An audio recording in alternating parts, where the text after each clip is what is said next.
Nagka- Nagka-girlfriend ka na po ba? Kailan pa po ba yung huli ng girlfriend? Gusto mo talagang pag-usapan natin yung Pasko, ah. Ikaw ba, nagka-boyfriend ka na ba? Ito lang sasabihin ko, 100%, makakasigurado ka na seryoso ako sa'yo, na ikaw lang.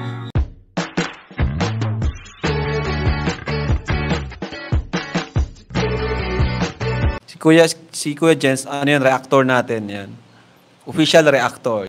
Hello mga kalingap! Welcome back sa ating YouTube channel, This is Kuya Jens. So kung bago ka lang sa aking YouTube channel, huwag niyo pong kalimutang mag-subscribe at click the bell button para like updated sa mga bago-upload na video. At huwag po natin kalimutang suportahan ang ating kalingap sa pangunguna ni Kuya Val Santos Matubang, Ate Edna Vlog at syempre ni Kalingap Rob.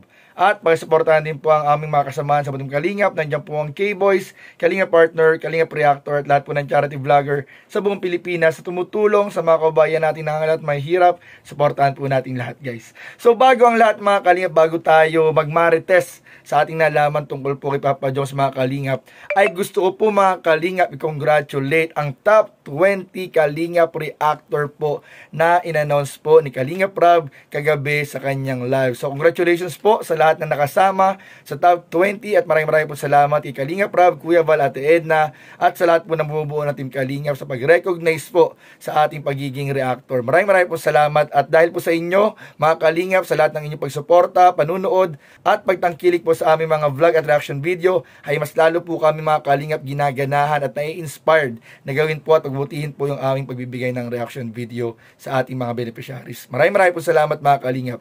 At ngayon nga po mga Kalingap, na meron po ako sa inyong imamarites mga Kalingap patungkol po kay Papa Jones mga Kalingap, kung saan ito po mga Kalingap ay narinig ko nung isang gabi mga Kalingap. At ako mas mga Kalingap, nakausap ko po mga Kalingap si Papa Jones patungkol po dito. At nung isang gabi mga Kalingap, habang kami ay kumakain, ay parang nadaanan lang po yung itong usapan nito mga Kalingap.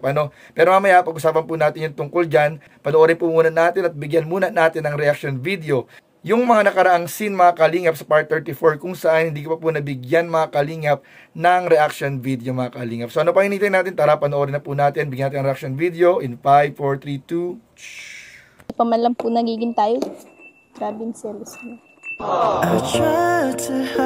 Di yun siloso. Gusto ko, yun lang talaga, pag nagmamahal ako. Gusto ko yung taong mahal ko. Focus, hindi naman totally focus, pero dapat sa akin lang. Yeah. Gusto ko lang naman ng assurance na nasa akin ka lang. Wala po ba kayong tiwala sa akin? Ako, meron akong tiwala sa iyo. May iba ka po bang nililigawan? Grabe talaga mga tanungan mo sa akin, ha? Ako nga, napakasimple at basic lang ng tanong ko sa'yo. Color lang. Tingnan mo ba may niligaw na akong iba? Sige, ikaw nga magsagot. Kasi po yung iba, diba? May ganun po. Sabay-sabay silang nililigawan. Yung iba yun. Iba mo ako sa kanila. Ako, siyempre, ikaw lang. Hirap naman ng tanong mo. Although, madali lang naman ito yun kasi ikaw lang naman talaga. Ito lang sasabihin ko, 100%, makakasigurado ka na sa vlog ko. Kukunin ko siya sa birthday ko, before or after ng birthday ko. And gusto ko sana, pagkuha ko nun, isasama kita. Doon nasusulat yung mga wish ko sa'yo noon, nangyayari na sa ngayon. Kaya po na. Nang nasa likod mo. Hindi yan.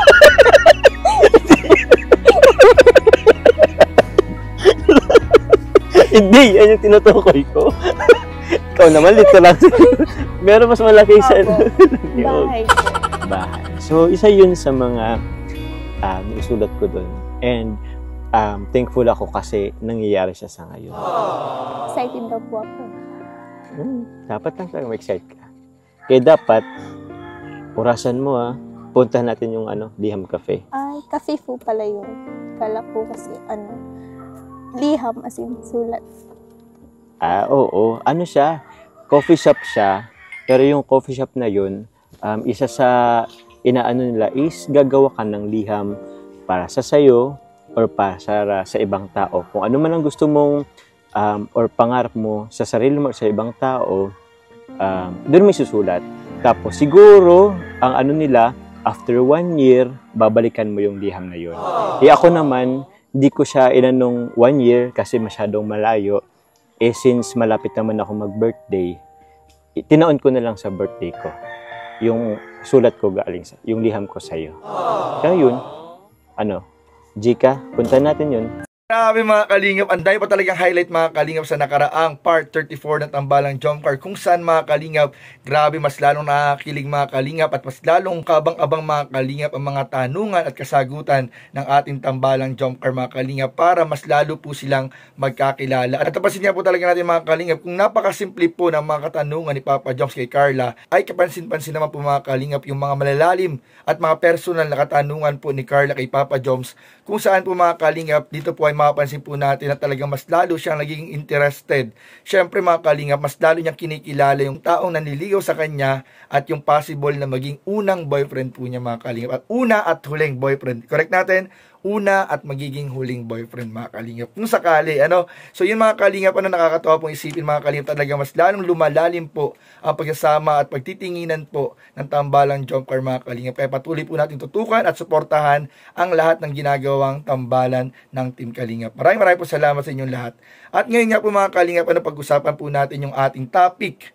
Yung pinaka-topic po talaga natin, yung thumbnail natin mga kalingap, kung saan nung nakaraang gabi po mga kalingap ay napag-usapan po ito ng barkada, kasama po si Papa Joms, at kami nila Kalingap Rab, nila Kuya Nel, nila Ian, at kasama rin namin sila Kuya David noong time na yun. Pero sobrang andaling eksena lang po ng mga Kalingap, napakadaling eksena po, parang bigla lang namin naisip na itapik lang saglit, pero at least mga kalingap, magkakaroon tayo ng idea na si Papa Joms pala ay nagkakaroon ng ganoong thinking or consideration po mga kalingap. Dahil alam naman po natin mga kalingap, di ba, si Papa Joms ay every time or every week umuwi po siya ng Camarines Sur, sa Naga or sa Nabua mga kalingap, kasi nandun po yung kanyang pamilya at nandun po yung kanilang bahay mga kalingap.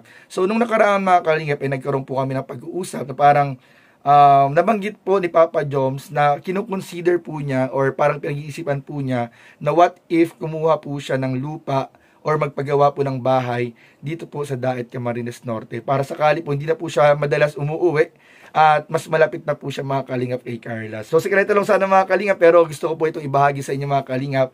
At yung mga ibang detalye po tungkol dito ay abangan na lang po natin, baka may mga update sila Kalingap Jomar or sila Kalingap Rab kung sakali mang matuloy talaga itong planong ito ni Papa Joms mga kalingap. So yun lamang po mga kalingap, at patuloy po natin tutukan at tangkilikin ang lahat ng vlog ng Team Kalingap. Syempre po nila Kuya Val, Ate Ed, na Kalingap Rab at ng ating mga kasamahan sa K-Boys, Kalingap Partner at Kalingap Reactors. So yun lamang po, at maraming salamat sa inyong panonood. Don't forget to like, comment, share, and subscribe sa ating mga video. Maraming salamat. God bless. Bye-bye.